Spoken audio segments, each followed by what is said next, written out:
Ladies and gentlemen, this is David Mirikitani with another episode of Matt Chat. We are brought to you by USA Wrestling, the national governing body for wrestling in the United States, and by Nike Wrestling. Go to athleteps.com for all of your Nike and USA Wrestling branded gear and your Nike Women's Wrestling Iowa gear worn by our guest today, the new coach of the Iowa Women's Wrestling team, Clarissa Chun. Clarissa, thanks for joining me.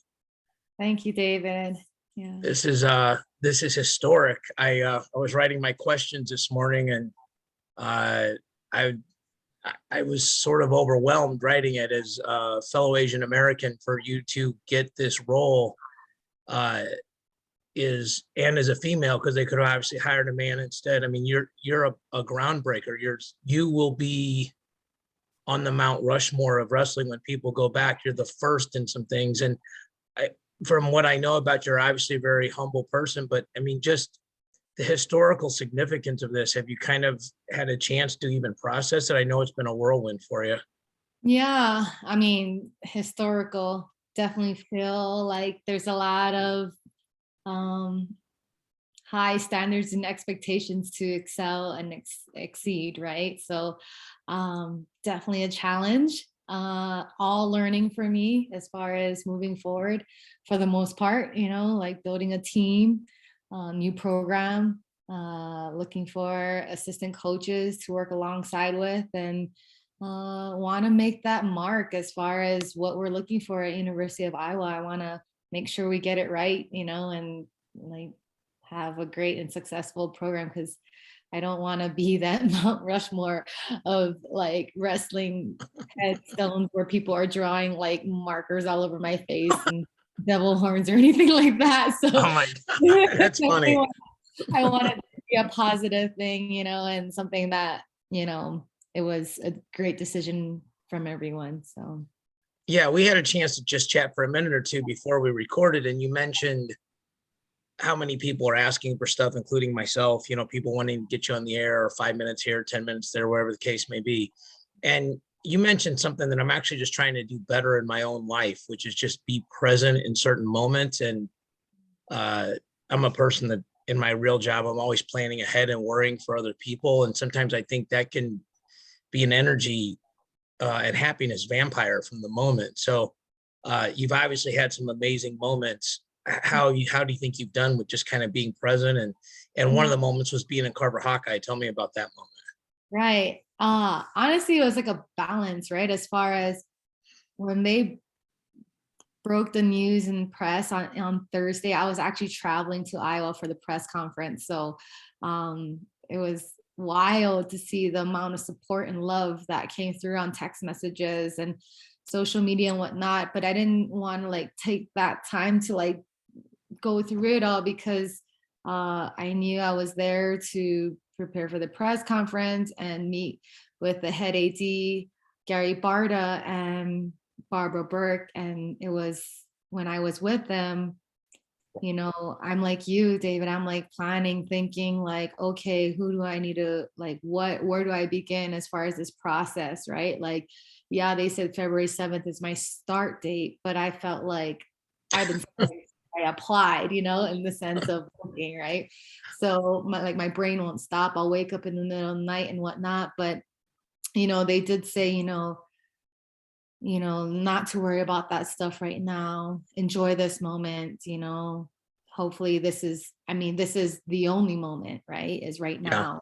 Yeah. You only get to do this once. And yeah, you want to be able to like appreciate this. And because I was getting all nervous about the press conference and everything that was scheduled, and just to be able to just soak it all in and let it sink in. And it, like right now is like at that moment was like the honeymoon phase, like you're undefeated right now. Exactly. I never said the whole time. I'm still undefeated. I'm 0-0.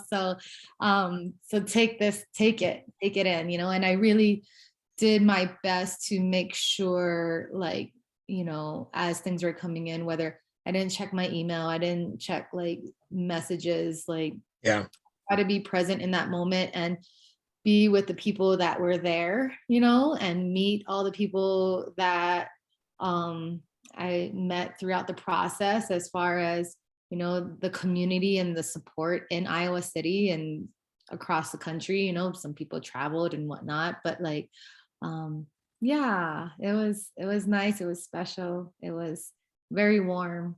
You mentioned we had talked, and I figured this. You've coached probably and or competed at Carver Hawkeye at some point in your life, probably several times. With the elite career you had in both of those levels of wrestling. But it feels different, right? When you're wearing the black and gold and then watching those matches at night with the guys in the black and gold.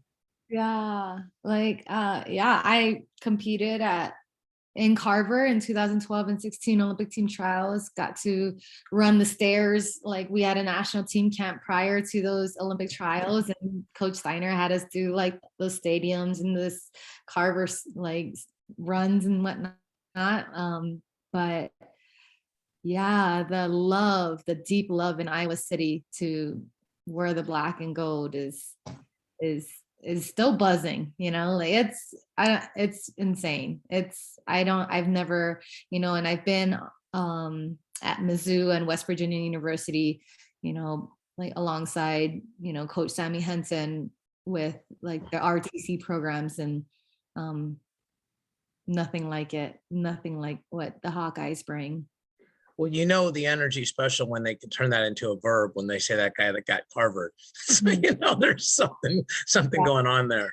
So yeah, for sure. So we make a lot of predictions on the other podcasts I do, and we're wrong about 80-90% of the time. But I actually got this one right about 8 weeks ago. I picked that you would be the coach. So doubly happy about that.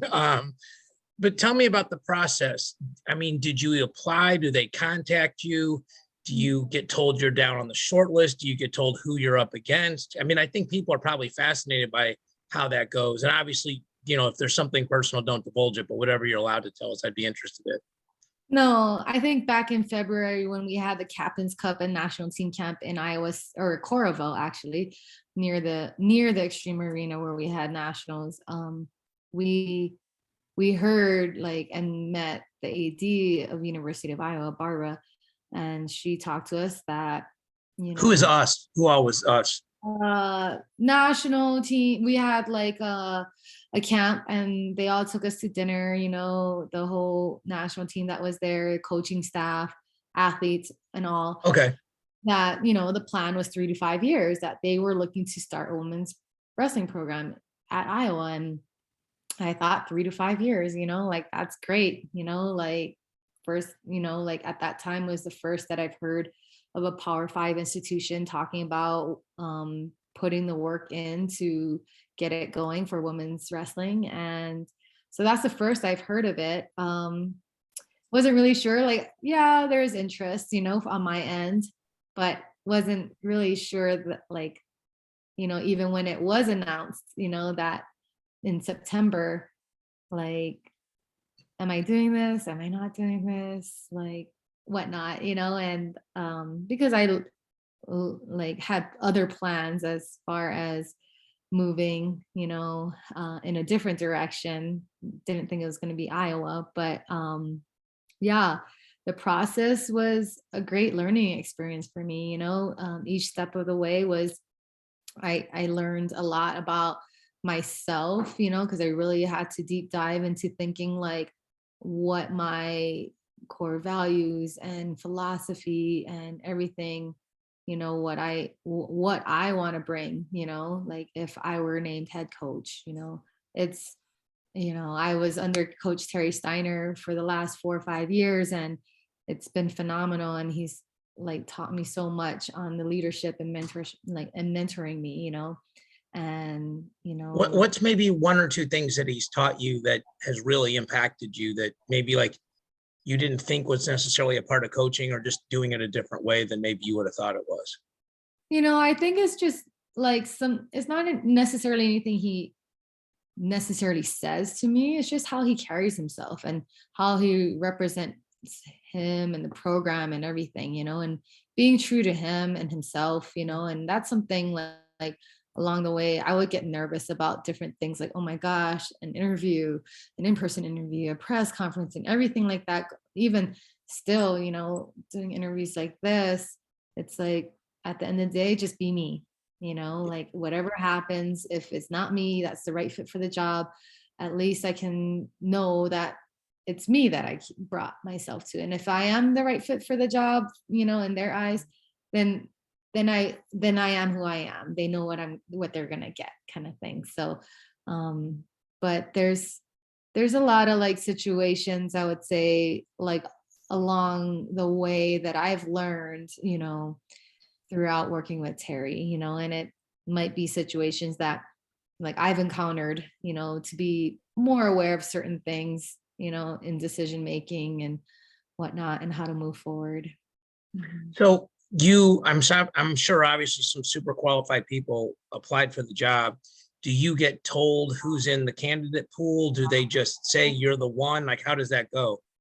No, did not know, like honestly, didn't want to know through the process. I think there were, when I was on site, they're like, I came across Nathan Burak, which I know their family very well. They're from Colorado Springs, and I've actually wrestled with Nathan when he was bigger than me, but not as big as he is. Yeah.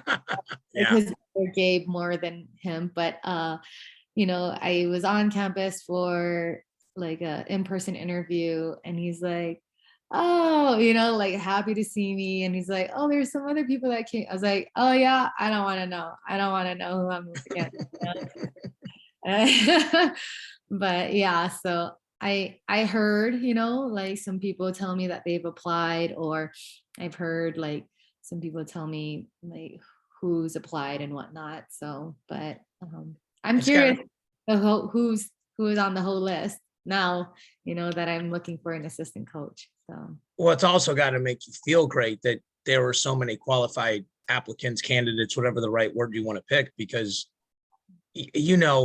whenever a D1 job opens up, even on the men's side, people are tripping over themselves to get to it. Then you put it, say, in the Power 5 and even like the Big 10, that's another level. Then Iowa, and then the first one for women. Like, this was the cream of the crop that I'm sure, went after that job, right? I don't know. I feel like I got lucky. I don't know how. You don't look into stuff like that, Clarissa. You know that. I mean, it's just like getting a good call in a match. You've been breaking your back for years to get yourself in a position to deserve that call. And you know that. I'm sure you've told your athletes that. So I've been lucky enough to interview Tom and Terry and Morningstar. I think they're very different from what people think they are. Okay. And I'm not sure that bothers them. I kind of think they got this whole thing figured out. They're super smart guys about things besides wrestling. To me, they're really funny. I feel like they have a ton of inside jokes with each other. I feel like the more you talk to them, you kind of get let in on the inside. Tell me, I think I know this answer. I'm assuming they've been very welcoming to you, but I'm assuming your paths have crossed with Tom and Terry a bunch, like on the USA Wrestling side of things. So, tell me what you envision that being like, getting a coach, especially like on the RTC side. I'm sure you guys are going to be shoulder to shoulder with some of the practices, right? Yeah. I'm super excited. I know some people were concerned, like, obviously you're either loving Iowa or wanting to beat Iowa. I understand that as far as like men's wrestling goes and just wrestling in general, right? So I know there's some concerns about that as far as like, oh, don't lose who you are. I'm like, I'm not gonna lose who I'm not Tom and Terry, like, but they are great people. I was an athlete here at the training center when Terry Brands was the resident coach at the Olympic Training Center. And he was a big, like, I didn't realize he paid attention to women's wrestling in the mid 2000s when he was there. And he would have conversations about my matches with me and whatnot, and very like welcoming. Him and his whole family have been welcoming to me at my time, as an athlete when he was here. So yeah, good people, genuine people. Tom Brands, just starting to get to know him as far as like, yeah, I've crossed paths with, more Terry than Tom as far as like conversations and whatnot, like working on like for him being on the Hawkeye Wrestling Club, going international tournaments and whatnot. But no, Tom's great. He is available for calls, anytime I have any questions. And yeah, no, he was part of the hiring committee, and just being me and open and honest about like what I envision, and how I may have to lean on them for some help, because this is a lot of new stuff for me as well. So Yeah. I mean, I think like, I was an assistant coach for over 20 years. My dad was a coach for 40 years. And I think coaching and teaching wrestlings are just two of the hats that a college coach wears, but there's things like recruiting, scholarship decisions, academic progression rates, getting kids with tutors, codes of conduct, getting to know who their significant other is, like getting to know if they have a good home life, if they don't have a good home life, like if sending them home for Thanksgiving or Christmas is a good or bad decision, all these different things. So I don't know how much of those things you've done with USA Wrestling. I would think way more on the coaching and technique and film sessions and all that other stuff. So which of those roles are you sort of more excited to kind of dig into? well, I'm nervous for the recruiting aspect when all the other programs starts going, like, because I hear that can be a dog eat dog world, like, but It is ugly. I will tell you that. It's and ugly. Some people play very, very dirty. Some people color inside the lines. There's a lot of gray area in there. man, you're gonna have to give me some advice on that, because I am willing to take advice from everyone, and obviously make it my own on how I do it. But yeah, I am excited. I'm excited for the relationship building beyond the athlete. I want to get to know the parents and the coaches that they've worked with, getting to them to that point. I want to get to know the people who support the program, and that's something that I need to learn as far as time management, like where I invest my time in, as far as like, where do I begin? But yeah, I think they know what they're doing. So Yeah. I'm excited to like get side by side and see how they do it, and kind of learn along the way.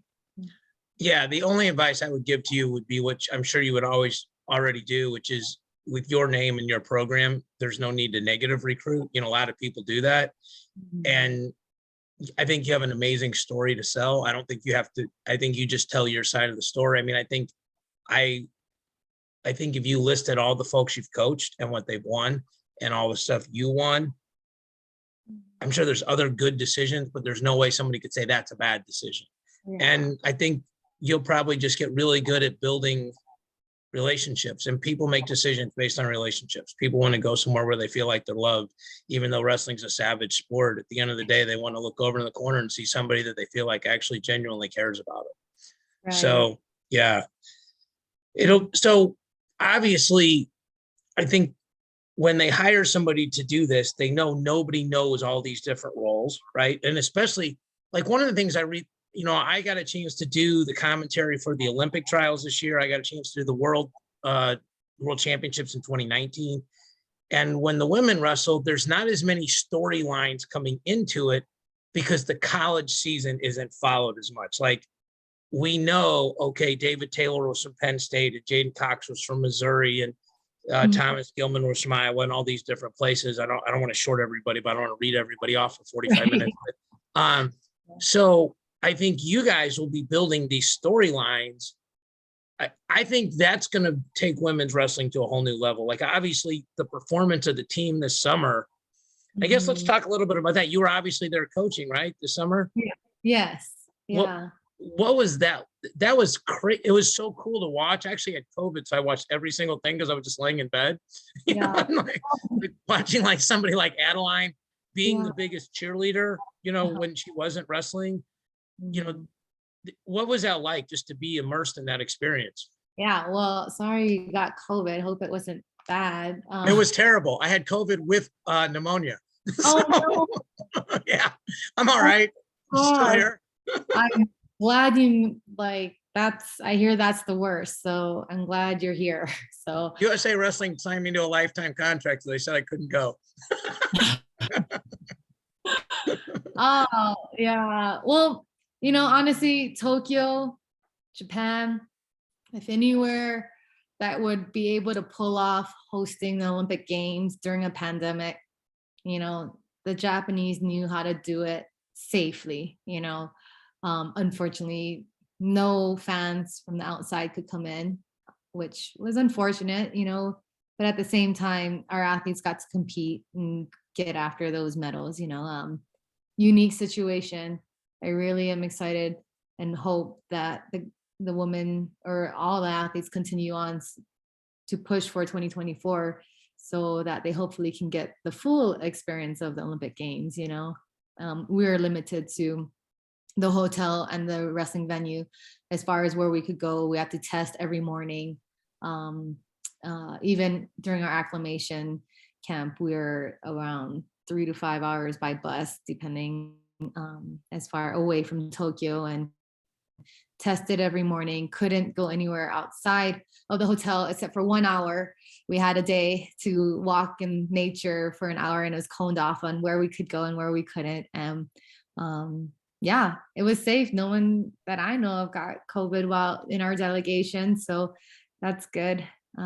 What was it like to be a part of a contingent that did so well? I mean, like, obviously you were one of the first medalists, and then Helen's the first gold. And now, yeah. I guess for me, the perspective, like the under 23 team came back and I think they only got 4 medals. And like all my friends are like, what happened? And I'm like, that's such a big compliment that the expectations are so high. And, that we're medaling. Obviously, Greco's got to catch up, and that's a whole nother story. But men's and women's freestyle are crushing it. Yeah. So, I mean, like, it's a great time to be part of USA Wrestling. Honestly, like, I thought about that. Like, why am I leaving? They are on a high and continuing to rise. Like, we are not going anywhere. So no, super exciting to be a part of that, as far as like watching it all happen, helping the athletes get to where they want to go, as far as top of the podium. And but the work doesn't ever end. Like the top of the top, the elites, they don't stop, especially if they know they want to go more for more. So yeah, it was, I think just the energy there was like, had to be crazy. And I guess that's, so kind of go back. So I think you're going to have the pick of the crop of who you want as an assistant coach, because who wouldn't want to A, coach at Iowa, and B, coach with you. And then I think Iowa's pretty smart. They're like, we're going to go get this thing in place now and go recruit the hell out of kids and put a team together and start winning. And then recruiting does get easier when you start winning. You still have to fight for it, but you have more people calling you.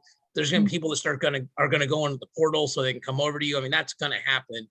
I mean, that's just reality. So like, I won't ask you to give me names of who you have in mind, but are there certain characteristics? Like, for example, my dad hated recruiting.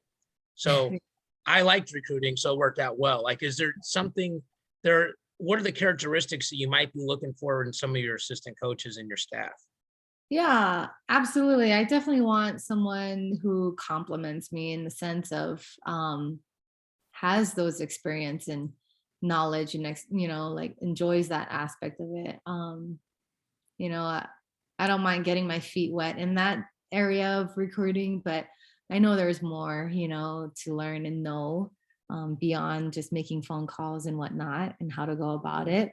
But yeah, I want someone that I can trust, someone that has integrity. I don't want to, play dirty in that way, like Yeah. that's not my style. That's not how I ever was brought up. And yeah, someone that I can communicate and work well with. Someone that cares about the athletes. I think that's very important to me, because would like to build a team where, the whole team is a collective collaboration. I want to be able to empower these young women, and have them have the ability to make some decisions in what they're doing too, and trusting them. So yeah, if you have any recommendations, let me know. I'm Japanese Switzerland. I can't recommend anybody because I'm with you. I could give you like 50 names and kind of keep it equal, but I don't think that would help you. I'm pretty sure you have better relationships for 48 of those people anyway. So I do think it's interesting. Like a couple years ago, Iowa probably had the #1 RTC when it came to women's wrestling. Then there were some staffing changes and that left. And now I'd have to imagine your RTC is going to be amazing because most of those athletes are going to be, I know you can't talk about any prospects. I know those rules, but there are several kids, young ladies that are going to be eligible to be recruited that are obviously also ranked on the senior level and crushing it at the age group level, you know? And so I would think you're going to, you mentioned how well USA Wrestling's doing, and obviously that's true, but I think you're going to end up being a gigantic feeder program for them, right? And you also know the processes that Coach Steiner likes, like, you know, the skill sets he would like these young ladies to have coming in. I mean, that's exciting for you, right? And I would assume you have a process already in mind, or you're building that process on how to do that. Absolutely. That's the intention, right? Is to recruit these young athletes and help build them to become national world Olympic champions, you know? So like the process doesn't change in that aspect as far as developing them as amazing human beings and people into society, but also make them become their best versions of themselves on and off the mat. So yeah, I'm excited. We'll see what we can build, you know. I don't ever want to like count my chickens before they hatch kind of thing, you know, because you know there are other programs, there are, you know, RTCs and other like opportunities, you know, for everyone to look at. And I don't want to be naive to think that like, or have this ego to think like, oh, we're Iowa, you should come knock on the doors here, you know, and whatever, right? Like I still like want to reach out to those athletes that I want to make sure that they are competing for University of Iowa and USA. So Well, it, I was really, really wrong about something a couple years ago. I thought that the colleges would sort of drive who had the best RTCs. And I think it's pretty clear it's the opposite on the men's side. Like you get all these great RTC athletes, and then kids want to go to school and train with those guys. And now it'll be those guys and girls or ladies. But I do think that, like you said, you know, you have to hustle, you still have to recruit, you still need to make kids feel wanted. But I would think if I'm an athlete and I'm, in this case, a woman, and I want to go win an Olympic gold medal, and I'm coached by somebody that won an Olympic medal, and they know the process, they've coached people that won these medals, and they were part of the coaching staff that did that. yeah, Like if somebody says, maybe you should try your leg lace this way, they might listen. yeah, You know, like, yeah. I hope so. so how does this work for you guys? So the other thing that I think people may or may not know who are watching this, the landscape for women's wrestling, it's a little bit disjointed. There's a bunch of like WCWA programs, there's junior college programs. There's only 2 or 3, I think, Division I programs. And I don't want to slight those other schools. They were first in terms of building a Division I program. This is the first Power 5 program, and will draw a ton of attention to not only you guys, but to all those schools. So what's the time frame? When is are you guys starting in 22? Is that right? Yeah, they can start coming on in 2022, but we won't start the college season until 2023. So they can still compete unattached at open tournaments and whatnot. So I will be there like January, February. Ideally, you know, the sooner we can get them on to get to work, the better, you know. I would love Sure. that. Yeah. And the other thing that's interesting is you guys the ladies wrestle freestyle in college, but most of them are still wrestling folk style in high school. So this will be fun because you're going to start going to tournaments and recruiting kids. You're Yeah. going to be in a lot of high school gyms and stuff like that, right? Right. Absolutely. Yeah. It's all things that I think about, like that keep me up at night. Like, oh, like which state tournament, you know, would be a good one to go check out. Obviously, you know, the whole body bar, like formerly known as body bar nationals, and, you know, upcoming like Super 32s and whatnot. So it's a whole new life for me. Yeah, your frequent flyer miles and those things, even though you're probably getting a ton of international miles, you're gonna get a lot of domestic miles now. Yeah, Yeah. absolutely. Yeah. And putting a schedule together, right? You're gonna have to kind of figure out who's gonna wrestle and when and all those things. And Yep. Yeah. it'll be super interesting for you, right? Wow. Mhm. So when you start bringing these kids on, I'm assuming, I guess I should ask, if they said that Iowa's going to be fully funded in terms of scholarships, is that right? Yep. 10 scholarships. So that's good. Like as far as bringing like opportunities to bring in, you know, great student athletes. So So this is something I've talked about, but I can't talk about this the way you can. I've always thought that wrestling teaches all these skills, right? Like, win with humility, lose with class, uh, dedication, self-reliance, being a teammate, but also going and doing the work on your own. And I think anybody would think mhm, that's got a half a brain in their head that those skills, those characteristics are perfectly applicable to a man or a woman. mhm, So you were one of the pioneers. I mean, then like the Trish Saunders going way back, those kind of things. Those people were probably some of the people you looked up to. absolutely. How do you see this just wrestling? Other schools are going to follow Iowa now, right? I mean, and that's awesome, actually, right? Like, yeah, I'm sure you're a person when you wrestle where you did and coach where you did, like, bring on the competition. We're not scared. Let's go get it. But Mhm. I mean, when you just think big picture, what this is going to do for young ladies across America and how they will eventually go into society and do other things besides wrestle and be strong, amazing women and leaders. Yeah.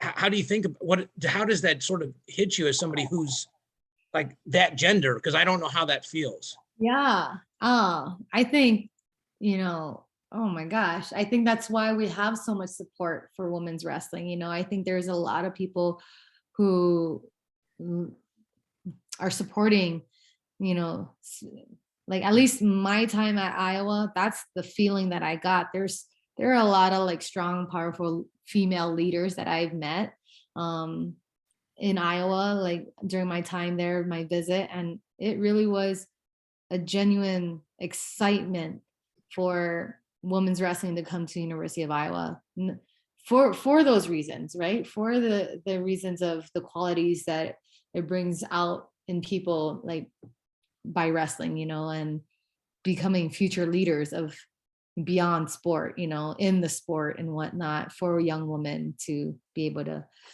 like achieve, excel, and exceed, what they want to get into. So not not everyone's going to want to like come and wrestle for Iowa and stay in wrestling. They might want to become doctors. They might want to be surgeons, lawyers, business people, and whatever they pursue, they know they'll be able to be great leaders in whatever they do. Mhm.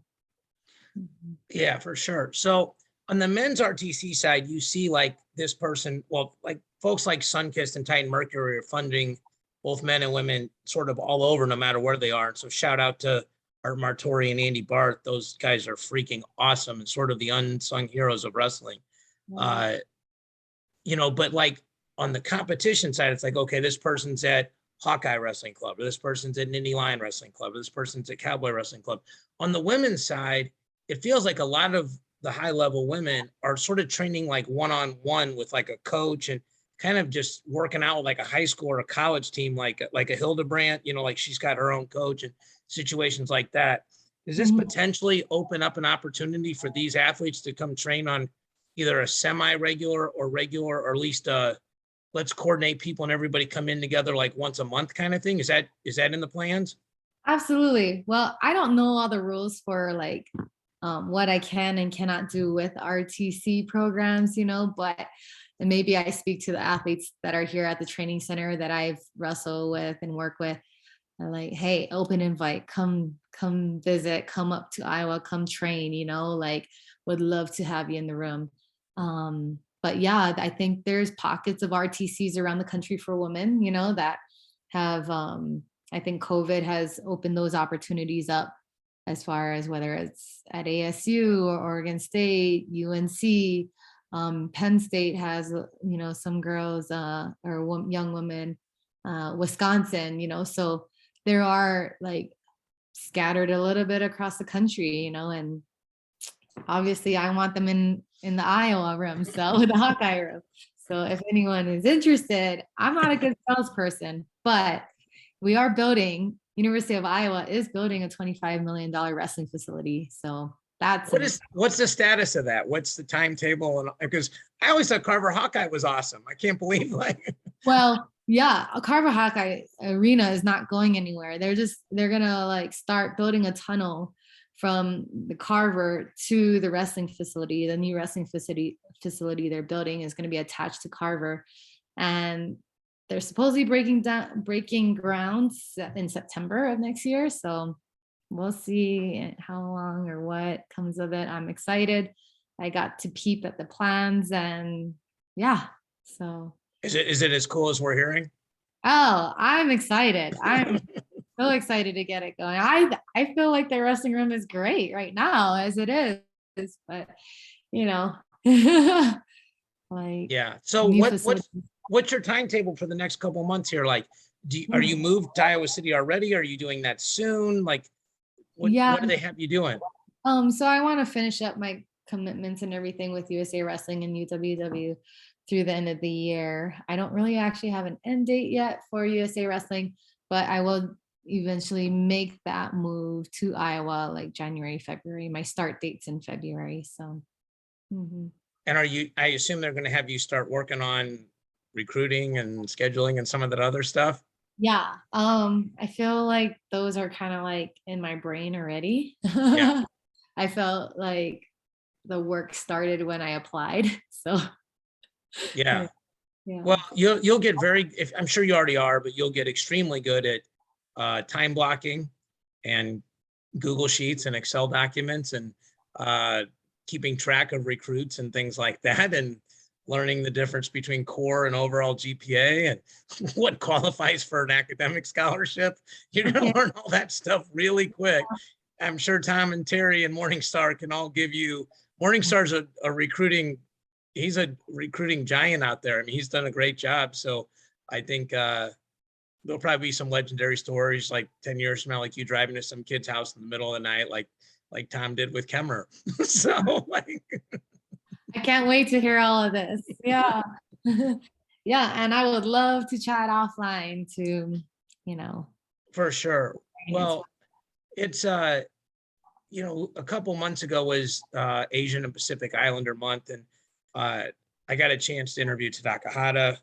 I actually got to interview my dad, which was nice. Selfishly probably the coolest podcast I've ever done and the one I was most terrified of doing. But yeah, I mean, he was born and actually in the relocation camps in World War II. So, I mean, he's a very interesting story to tell, but he doesn't tell it unless somebody asks him. So I know we don't know each other very well, but I'm super happy for you. I'm actually just really proud of you. I think it's amazing that it deservedly so, but that your qualifications sort of superseded any other bias that may exist in the world out there, that you were so good that people saw you as a person and just saw you as somebody who's an excellent coach and was a great athlete. And as somebody to lead a program of this significance, you seem like a really humble person, but this is a gigantic opportunity. It's super cool. And I know you'll do great. I mean, you're the kind of person who just works hard. So, I mean, we just have a few minutes left. Is there anything like that you'd like to say to either the Iowa people or even to the people at USA Wrestling or just people that watch this to get the word out? I'm just really excited for the love and support that I've received, because I know it's not necessarily for me, but it's more about the women's wrestling program and where it's heading, where the trajectory of where it's going is going to like put us to the top of the podium in the US, as far as it's always been a goal of ours to take down Japan, so I feel like this is the start of an opportunity to get there. And I'm very grateful for everyone at USA Wrestling. My time there has been like truly awesome and nothing but all great things as far as them helping me grow into like a leader and coach that I am today. And University of Iowa, for starting it and taking that jump to be the first. And everyone in the community, wrestling community, the Hawkeye community, everyone just keep pushing women's wrestling forward, and go Hawks. That's where you go, right? You get your Brands impression. Go Hawks. Go Hawks, yeah. Let's not forget that. Yeah. I'm catching on real fast. Yeah. Well, I've been friends with Gary Abbott for a long time. And when I asked for your number, he shot it right to me and said that she'll be a great interview. I know you didn't know me from Adam when I, sent you the text, and I'm sure you're swamped. So it means a lot to me that you carved out time this quickly after the announcement. I hope we did you justice. I hope you got to say a few things that maybe you wouldn't get to say in a shorter form interview. And, but it's an honor to be, probably the first person to get to talk to you for this long on the air. Thank you, David. And I do watch your podcast, so I do know who you are. So you're the one. Okay. Oh, I see. Yeah, I know you're awesome. No, you've got plenty of fans out there. So I appreciate thank you for everything. Yeah, it's been a blessing being around. I get to talk to the cream of the crop every week, and hopefully it's had a positive impact on my, my friends that watch, and hopefully it's slowly making me a better person. We're all evolving, and to get to pick the brains of geniuses like you guys is super cool. And I like picking everyone's brains too, so we can all share and learn together. There you go. So this has been a very, very special episode of Mat Chat for me. We always thank you guys so much for watching, listening, and sharing. For Clarissa Chun, I'm David Mirikitani. Have a good day.